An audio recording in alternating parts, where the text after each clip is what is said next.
I do agree with what you're saying, that the tool probably becomes more powerful when you have more team members working within the tool.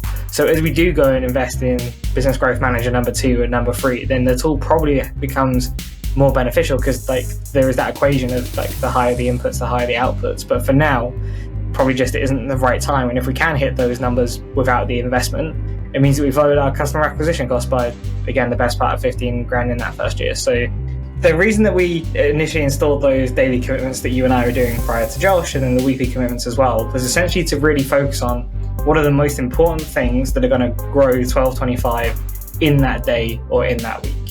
And we have fallen into the trap, I noticed it more so today than ever, that we've started to use those daily commitments as a to-do list. And they're not the same thing, right? So to your point, like we quite often fall into the trap of, well, my daily commitments today are going to be client delivery and meetings. And it made me realise points when you're giving feedback or talking with people, that's dedicated time. Just like me and you, okay, we're doing this like over a screen, but we're looking at each other, we're having a conversation. I'm giving my full attention to this right now. I have to, because it's a bloody podcast and I have to concentrate. But you've got to do that for employees, for colleagues at the same time. If you don't, I don't want them ever thinking, he's agency owner, he doesn't care too much, like he's got bigger fish to fry.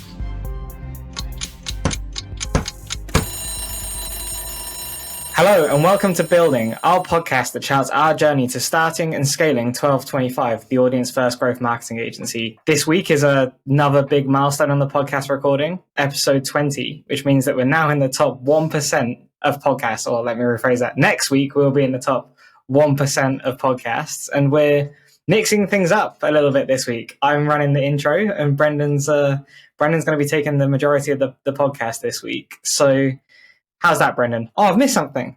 And the recording date is the 1st of September, 2023. So how was that? I think it was very good, Harry. It was pretty polished, enthusiastic. You got through it. You remembered every element eventually. Not bad for someone who was rehearsing the intro just before I joined the studio. Yeah, well, I thought I'd put in a bit of prep. You've had 19 weeks of practice and I didn't want to show us up. Fair. Nice. I like it. I mean, yeah, that was, for a first attempt, that was a lot better than most of my intros. So well done. Cool. Right. So if anybody listening or watching, please bear with us as we try and figure out this new dynamic. So I'll try and do as good a job as Brendan as we go through things. So, yeah, I want some proper polished links in between each feature.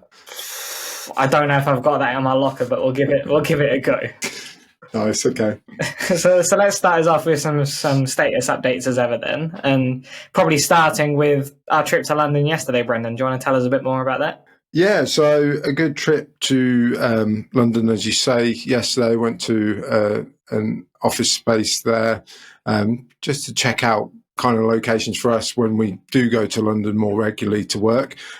We had a couple of client meetings, useful kind of. You held a training session and I was discussing content strategy during that client meeting. So that was great from that point. And we also had a little bit of a kind of catch up also talking about August so far as a month and kind of going there just to kind of understand performance. So I think it was useful to break away from either my home office or our shared office in Northampton. What did you think? Yeah, I think it went well. It was good to, like you say, meet a couple of clients in a different environment other than essentially their office, our office, or virtually via the home offices. So to get out to London a bit closer to a couple of our clients was good as well. It's been a while since I've done any kind of in-person training. Like the bulk of the stuff that I've done over the last year or so has been remote. So honestly, I can't tell you the difference. It is so much easier doing training when you can literally just turn your laptop next to the person sitting next to you and say, look at this thing, this is where you need to go, is so much easier than trying to say it blindly to like 20, 30 people via a Zoom. So yeah, I think it went pretty well. And I guess that leads on, talking to your links, to... Very good. Thank you. An area that's been taking up, to be fair, I think we said this on last week's podcast, more of your time than my time, but that's kind of fine, just how the dynamic is settled at the minute, which is client delivery. And I know things are busy on your end at the moment, but at least from as far as I can tell and speaking to the clients, everything's going in the right direction. Yeah, I think that's a fair summation of efforts so far. It's been a lot of kind of I'd say probably time-consuming tasks that just need to be done, i.e. building a whole job load of landing pages. We've recreated, I think it's 12 landing pages for Ashbury. So that once that's set, we can really get into the nitty-gritty of content strategy and build the area that we really can see systematic growth coming from. So excited for it from that point of view. And then for my other two clients as well, it's just been a lot of on-page optimizations, writing out meta descriptions, meta titles, changing H1 tags, the lot, plus looking at optimizing content at the same time. Obviously, we're in the early throes of dealing with these clients, working with them as well. So we will build the trust. I'm confident of that because they're all saying good things, and I'm trying my best to pursue that. However, it's still that case of we have to write out all the recommendations in a nice document format and explain it properly to them. So that's what takes the time. Whereas in a few months' time, hopefully we'll be trusted enough to just go away and make the changes. That's where we want to get to, because that ensures delivery is more effective and much quicker as well. Yeah, totally agree. I do think we actually said this in episode 0 that a personality trait of yours is that you're very self-deprecating. I am on all of the calls, well, maybe not on all the calls, but kind of like indirectly on all of the calls, because we sit opposite each other at least 3 days a week, and I can hear the conversations that you're having with your clients. I think you're probably already there for the most part in terms of you could just crack on, but it's early doors and getting that feedback. A little preview as to what you'll be speaking about later on in the podcast, but in terms of feedback loops and things like that, I think it's actually more encouraging a feedback loop rather than building up that trust, because personally, I would say you're there from a trust perspective. Fair. That's interesting. It's playing it safe. I think I'm playing it safer with our initial clients. That retention side, these are our core of the business at the moment. So obviously, probably taking it a bit easier than we would do once we've got all of our processes in place. I'm not saying the service will be any better or any worse than it is currently, but it's just taking each of our clients on that similar journey. I know that sounds silly in a sense, but it's making sure that everyone's in the right frame of mind and can be brought in, because we want these guys to be the mainstay of our kind of base of clients over the next year or two at least. Yeah, and I'll tell you what's really interesting is when we do these like show notes, as we call them, that map out everything that we're going to speak about in the podcast. Like, I always feel like at the end of a week or at the start of the week that we haven't done as much as I'd like us to do. And in fact, we had that conversation the other day as to potentially the need to go a bit easier on ourselves in the sense because we are getting through a hell of a lot. And even if you just look at the status updates that we got to cover, there is a hell of a lot considering like we only recorded 7 days ago or whatever it was.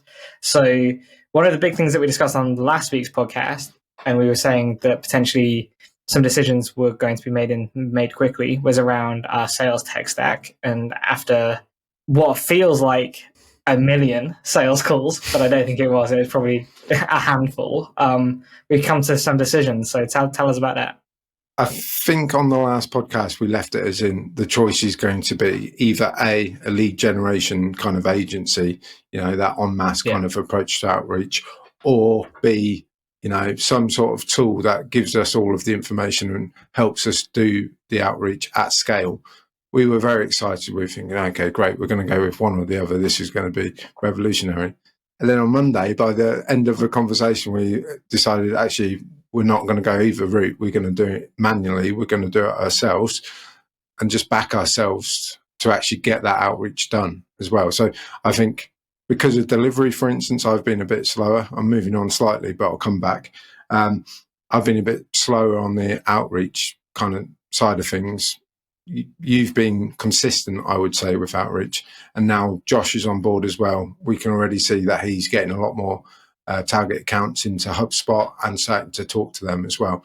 And I think he's even already got a couple of calls potentially lined up for us in the coming weeks, which is great progress. So that context, kind of, for me, almost validates the decision, because I think at this stage of our journey, if we were 4 to 6 months further down the line with a better kind of cash reserve, cash flow could be managed a bit better, great. But at this stage, some of the tools and the costs that they were talking about, I could see the value point, but I didn't feel comfortable taking the risk. And I think it's funny how we all egg each other on as a team as well. All three of us were all really into the sales tool, and then suddenly one person started casting a little bit of doubt into it and gave some good insight, yourself, and but by 10 minutes later we'd all agreed, no, let's do it ourselves for the short term at least.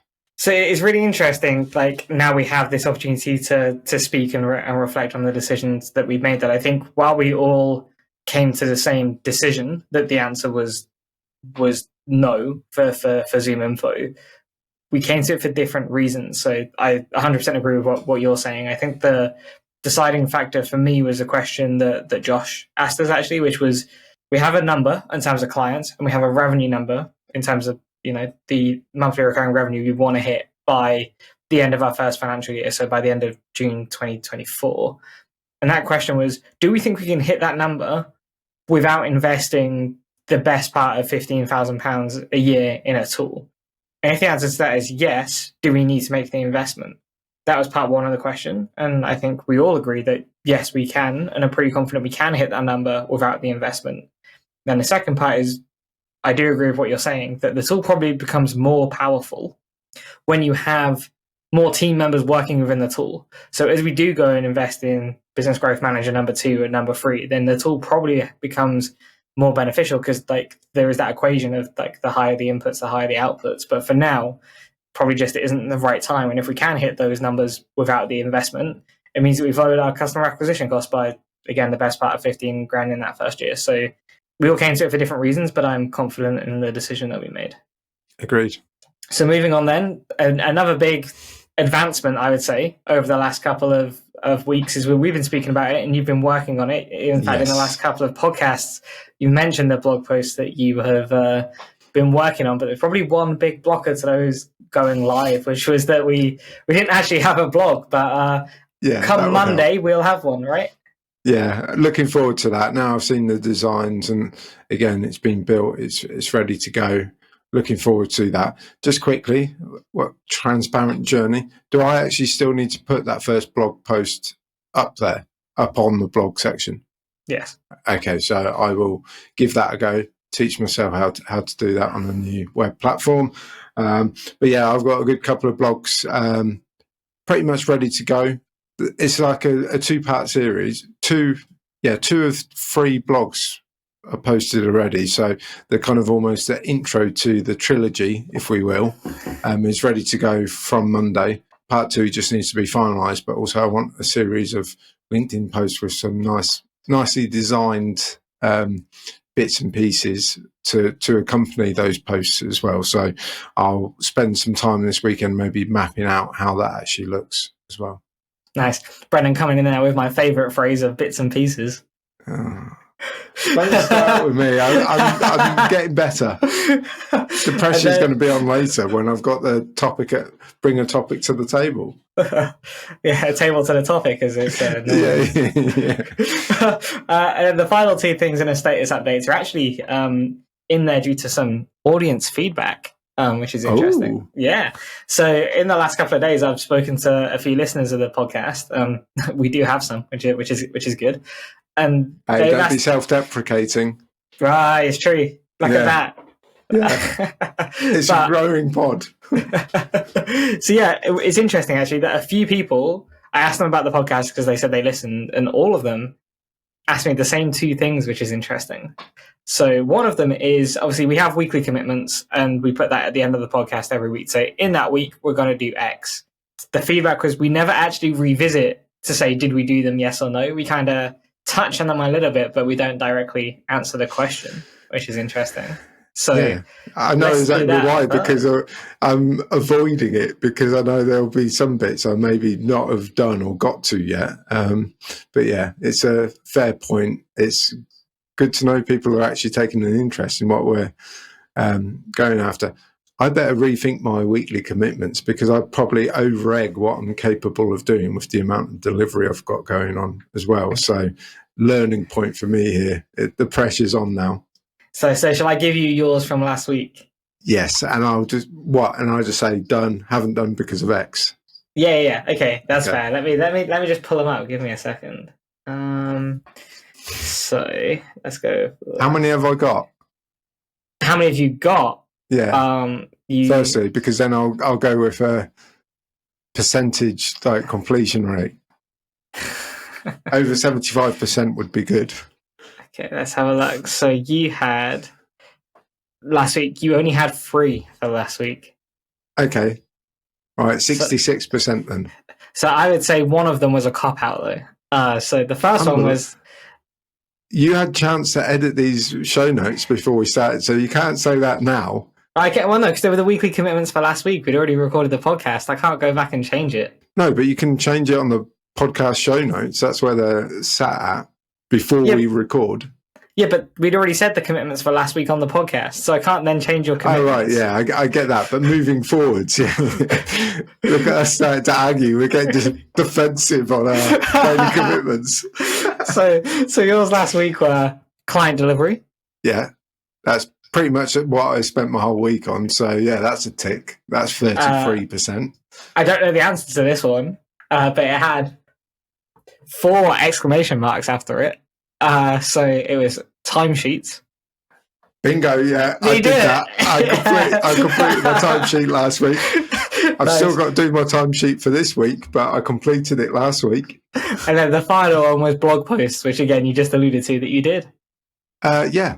That's pretty good, that daily commitments. Maybe I need to be more specific with my...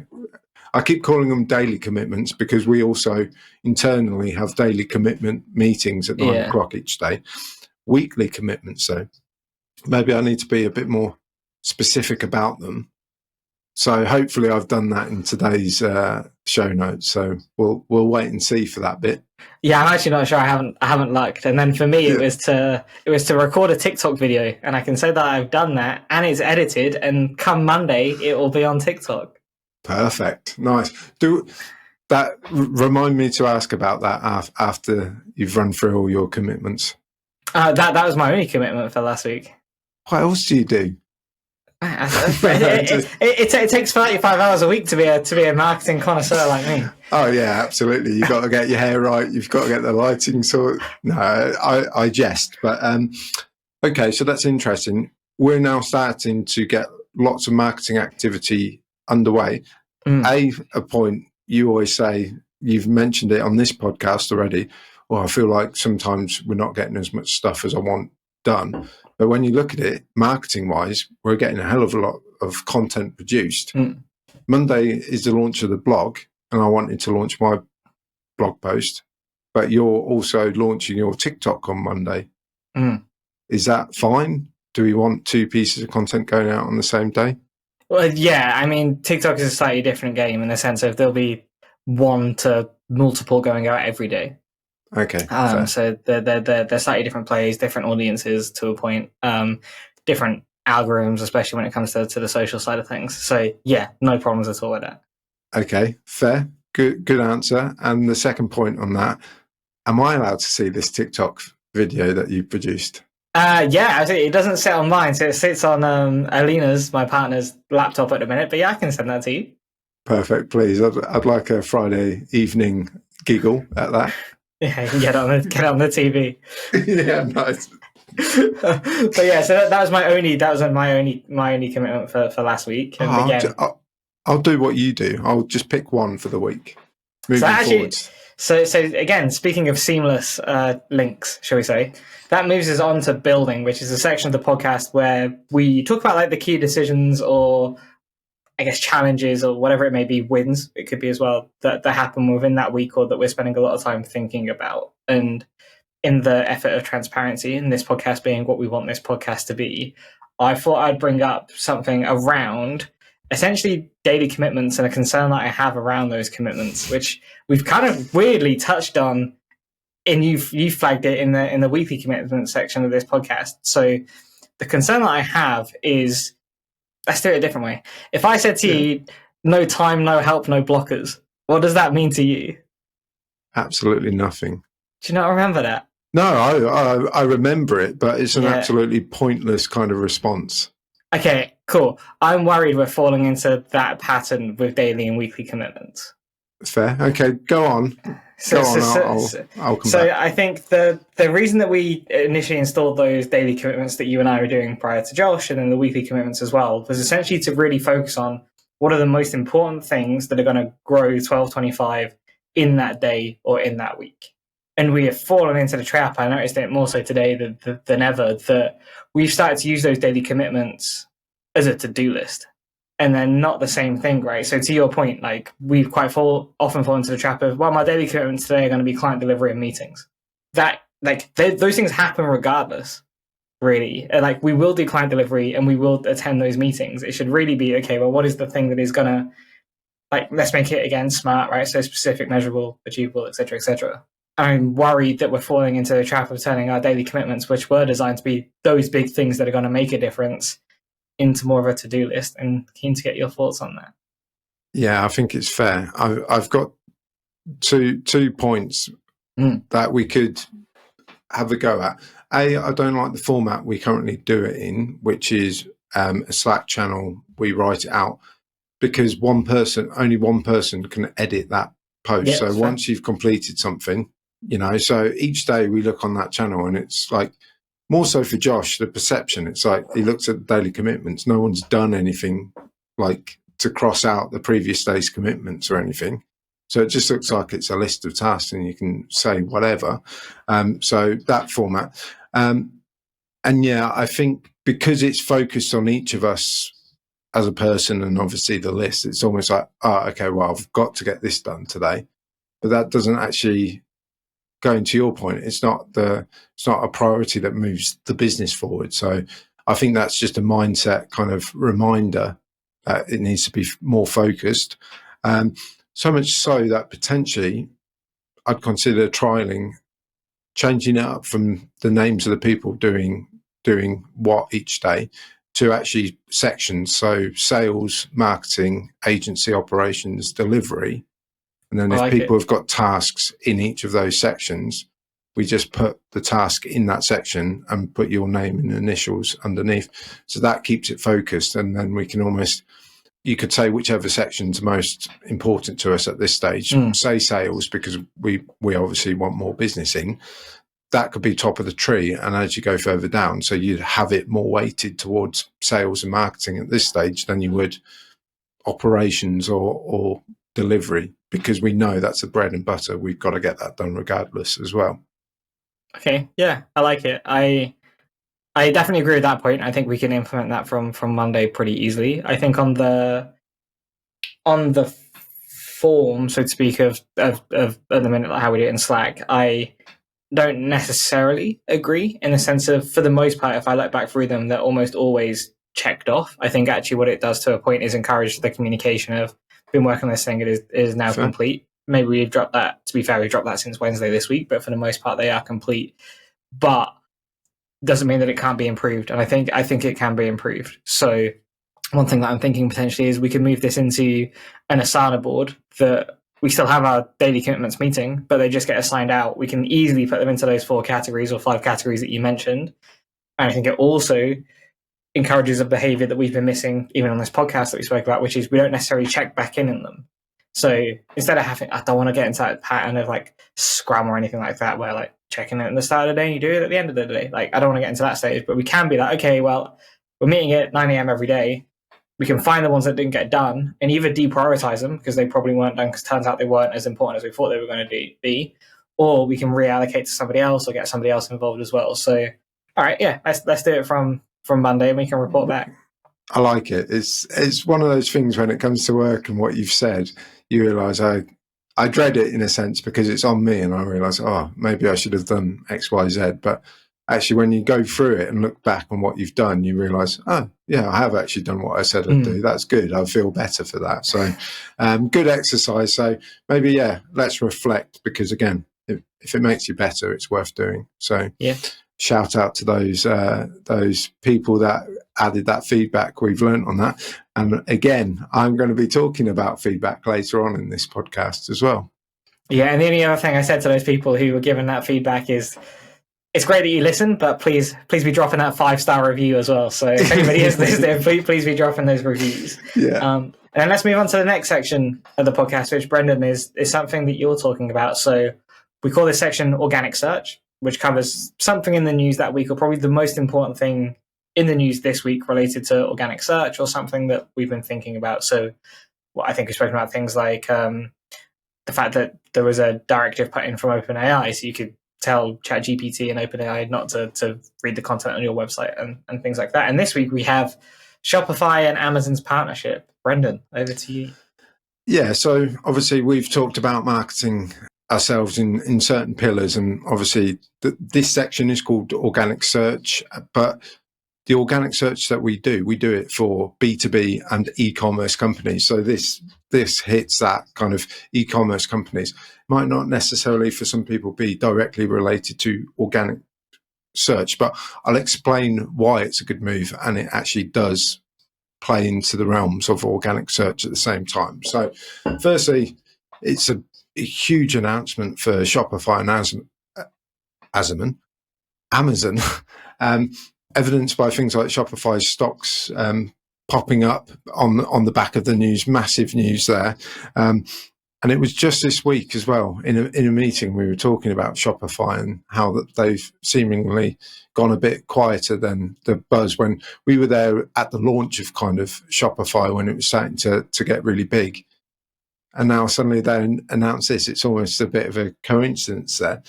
But the reason why I just wanted to kind of quickly broach this topic in today's pillar was, I think it shows two things. It shows that hunt for a seamless customer experience, especially for e-commerce companies. And who better? Everyone knows Amazon Prime. Everyone understands actually it's pretty good. You order your stuff, you get it either on the same day or the next day. So to have that backing, that network for Shopify brands is huge. It's just a seamless experience because, again, not going to name delivery brands, couriers and the like, but sometimes with some brands you find out, oh, it's with XYZ. Oh, damn, am I going to be waiting longer for that delivery? So it almost puts you off, and you've got to kind of pay for it. But again, like Amazon Prime is pretty seamless, that process. Everyone's attuned to it because Amazon are basically the owners. And B, the second point is, I've seen a lot more of this over the years as we go on. More partnerships and collaborations are. People are cottoning on to the fact that actually we can get stronger together rather than competing against each other. It's almost merging kind of strengths together.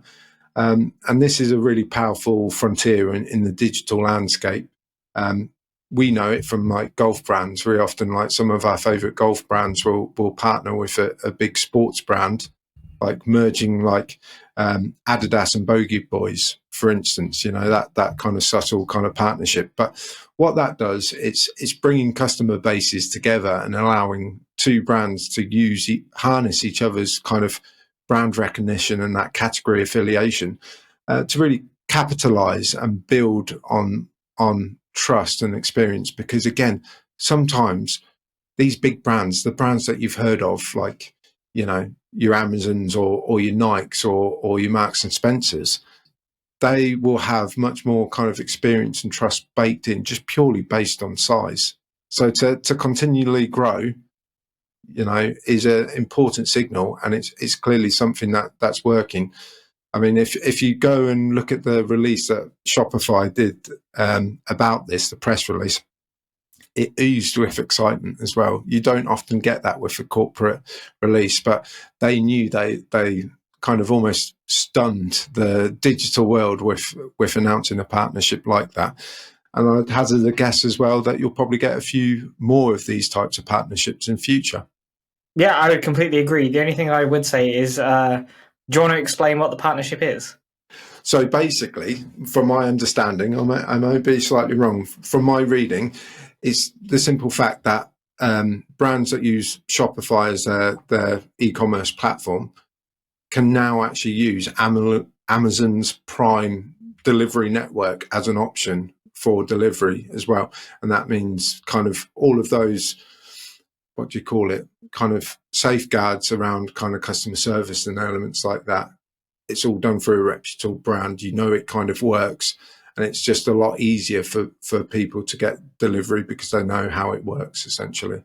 Yeah, that's pretty much it. So it's called Buy with Prime. So you can essentially use your Amazon account to make purchases from Shopify sites should it be enabled. I think I agree with everything that you say, and it's a huge step in terms of improving the customer experience for people on Shopify sites, which, to be honest, Shopify probably has one of the best payment gateways there is anyway. So the fact that they've been able to do it, or checkouts, I should say. So this just enhances that further. I think what's most interesting for me is pretty much a year to this date, Shopify was actively encouraging people through policies and things like that to not use Buy with Prime. In fact, it was a breach of their terms and conditions if you were using it. So fast forward a year for them to be announcing a partnership is quite a turn of events as well. But yeah, I agree with both of your points. I think it's all about improving that customer experience, and this will do exactly that. Yeah, absolutely.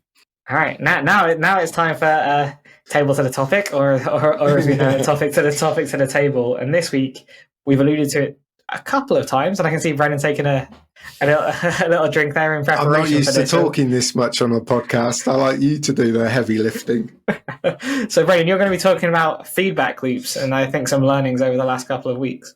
Yes, and this probably has all stemmed from Josh's arrival. See, I can't talk. I've talked too much already. I'm done for the day. It's like it's 4:20 on a Friday. So Josh joined us a couple of weeks ago, and that's my first kind of bit of line management again after a good couple of months break. I've not had to think about line management, other people's development, anything like that for a while. So immediately it's sent me some key lessons around feedback, especially, and not being complacent when other people's kind of progress and careers, on the line as well. So I'm just going to run through some of the lessons I've learned and kind of give a bit of justification or why. So firstly, I found myself almost kind of apologizing for giving feedback. Like, I'm not going to do that. If the feedback needs to be given, it needs to be given in a straight and honest way, because it's constructive, especially because if it helps Josh and any other employee of 1225 get better, I'm going to give it, and I'm going to give it straight. So that's something that I've just realized.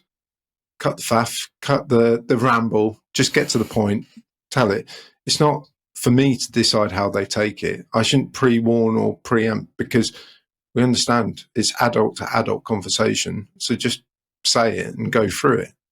Next, feedback is absolutely crucial as well. And this bit of this lesson I've learned from my wife, editor. She's been coming to me like almost in a negative mindset because her boss doesn't give her any feedback whatsoever.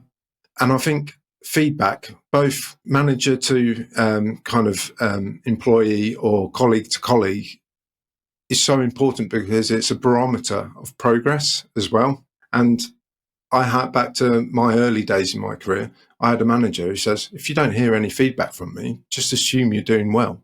So then instantly that puts in my mind, oh, well, if I do get feedback, it's going to be negative. And that's the human condition when it comes to things like this, anxiety and worry about things. So if you don't hear feedback, you're going to start overthinking things, and immediately it becomes a negative and kind of developing a negative mindset about it as well. So feedback is crucial to keep people's mindset positive on that front as well. And I think you can learn from any situation, any conversation or lack of conversation is just as important as kind of the feedback that's given directly and almost told to you as feedback as well. So having a one-to-one with Josh, I won't go into the depths of it because it's between me and him, and I wouldn't want to share it to everyone around the world. But it was around communications and the levels of communications between us. And it really made me think and kind of reflect on certain bits. Like, it wasn't negative in any way. It was just starting to work out our working relationship together and what we'd like to communicate between each other and how we would like to communicate. And it made me realize points when you're giving feedback or talking with people, that's dedicated time. Just like me and you, okay, we're doing this like over a screen, but we're looking at each other, we're having a conversation. I'm giving my full attention to this right now. I have to, because it's a bloody podcast and I have to concentrate. But you've got to do that for employees, for colleagues at the same time. If you don't, I don't want them ever thinking, he's agency owner, he doesn't care too much, like he's got bigger fish to fry. No, that's not the point. Because an employee, a colleague's success is a business success at the same time. So I've immediately started catching myself. Like today, me and you, we were both a bit late to a meeting. We'd obviously said why, but actually I think I should have put things on hold more so to make sure I was there on time, because we agreed to that when we were given the option to move it out before that anyway, and we didn't take it. And I've got to let go of what I'm doing. Again, we're spinning a lot of plates at the minute. So we need to put down the plate that we're spinning over here when we're talking to people and when we're talking, because that gives them, they are important, and you need to show your colleagues that they are important to the success. And it's all a representation of what you do. So that's a feedback loop. It makes us all better. We can't shy away from feedback. We've got to learn from feedback, and you can also take feedback as well from other ways. So yeah, that's my topic to the table. Nice, I like it. So a few things on that, one of which is you talking about you don't want people to ever think, agency owner has bigger fish to fry and things like that. That's exactly how I feel when you're talking to me. As if. And then on a more serious note, there's actually two things on feedback I've heard that are interesting, and I'm kind of somewhere in the middle of the two of them. So I'm going to say this phrase, and the person's going to know exactly who I'm talking about, but I'm not going to mention their name, which is feedback is the breakfast of champions. That got said quite a few times by a colleague of ours. And then there's another way of thinking about it, which I heard, I think, on a podcast or maybe in a book, which is the problem with feedback is you're essentially saying to somebody, it would be better if you were more like me, right? Because people tend to give feedback in terms of, I would prefer you to do it my way, or more like my way. And I'm somewhere in between the two of those things. Like, I do think feedback is important, and I think there is a problem with the association of feedback and essentially it always being negative and constructive. Like, feedback goes the other way as well. If someone does a great piece of work, they should know and hear about it, right? Like, think of from a football perspective, if someone makes a great pass, or in golf, if someone hits a great shot, there's a pretty instant feedback loop that tells them they've done a great job. And we probably don't have that as much in just day-to-day life. And maybe we should have that a bit more and make that a bit of a focus. But at the same time, in some ways, like, people have, like, bringing it back to maybe a sports route as well. Like, when you play football, a manager will quite often have a philosophy for that team. So that feedback would be, I think this would be a bit better if it was more towards that philosophy. In the business sense, in our sense, the feedback's probably more bringing it just back in line with our cultures and our values of, like, you can swing your own swing, that's absolutely fine, but just make sure you're abiding by these things and bring it back into there. So it's an interesting line to try and balance, is probably the best way to describe it. But yeah, I agree with everything that you've said. Yeah, absolutely. It's just practical applications. I think you've got to get it right. It's always like, for me, it's important because if I hadn't taken that kind of context from the discussions we had, I might not have reflected and understood, okay, I need to do a better job of being present and making sure that I show that.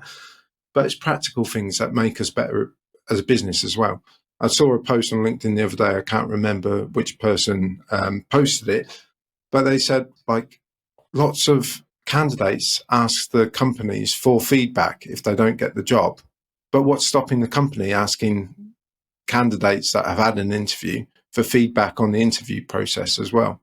And I thought, actually that's a really good idea and something we should potentially do, maybe straight after the interview before any sort of kind of reaction has been given. But it's just to show it's something that we need to keep learning from. I think it's a learning mechanism. That's why I'm so interested in it, more so than kind of anything else. If it helps us get better as a business, I'm all for it. Completely agree. And speaking of things that are going to help us get better as a business, that probably leads us nicely onto the final section of the podcast. What did you think of that one? I like it. Yeah, cool. You're getting good. So weekly commitments then, Brendan, what do you got? I've just looked at the show notes and I can see you've got way more. You've got more weekly commitments than me. You're probably going to doubt yourself now. I'm going to make sure you say all of them as well for our listeners. I've got 2, but they're quite big ones, important priority aspects. So like we've kind of discussed already, the new blog pages are ready to go. So I want to get the first blog on the blog section, but I also want to draft out a series of LinkedIn posts around that. So obviously, if you've gone through the effort of writing content, you need to be distributing it as well. I'm learning as I go, and I need some design. So I need to speak with Alina to potentially get those designed up as well. Then obviously, from Josh's side, we focused a lot more on the kind of sales route with him for his first 2 weeks. Now I'm going to start bringing him into the SEO delivery side, setting a couple of tasks, but also giving him refreshers on areas that he's already asked for refreshers. Nice. And then, from my side, I'd say it's probably actually only 2 things because I can probably combine the first and last one that I've got here. So okay. I think one of the key deliverables from it is the fact that let me start this the other way around. So the final thing that I have in terms of weekly commitments is I'm aiming to dedicate 15 hours of time next week, so about half of the working week, to marketing and sales activity. That should be possible given the client stack that I have and other things that I have to be working on. And the whole point of these weekly commitments, as we said, is to really focus on the things that are going to be driving us forward, and focus and dedicated time on those 2 elements, I believe, will. So my aim is to commit 15 hours to marketing and sales. And one of the outputs from that will be a blog post around the power of consistency. So that will be maybe not live by this time next week, but it'll definitely be with you for editing by this time next week. Nice. Okay. And then the other thing, exactly. Yeah. Mark that on Riverside so you can see when I said that. Yeah, and then the second thing is, or the third thing, whichever way, is Xero learning. So that sounds weird. Xero in terms of the accounting platform, just to learn a bit more about how to reconcile invoices and expenses and things like that, to just be able to stay on top of that a bit more frequently rather than having to go to our bookkeeper / Brennan's wife on here. Some of this stuff we should be able to do ourselves as well, and that just needs a bit of education. So power of consistency blog post and Xero learning are the 2 big things, along with, like I said, dedicating at least half my time to the marketing and sales efforts. Perfect. I'm now actively looking forward to this time next week when we're recording our podcast to work out. I better make sure I do what I committed to first and foremost. Yeah, exactly. All right, so I think it's time to round out the podcast. Should we split it this week, 50-50? Oh, yeah, we started doing that on the golf course, haven't we? Yeah. Which bit are you taking, first or second? I'll go with the first and you can take the second. Okay, fair. All right, you ready? Yeah. Stays just go now. All right. Yes, boss. All right, let's do this. Swing well. Putt true. To help us build our audience, please like, share and subscribe. If you listened on Apple or Spotify, please leave us a 5-star review. And if you watched us on YouTube, please leave a question or comment and we'll get back to you. Thank you.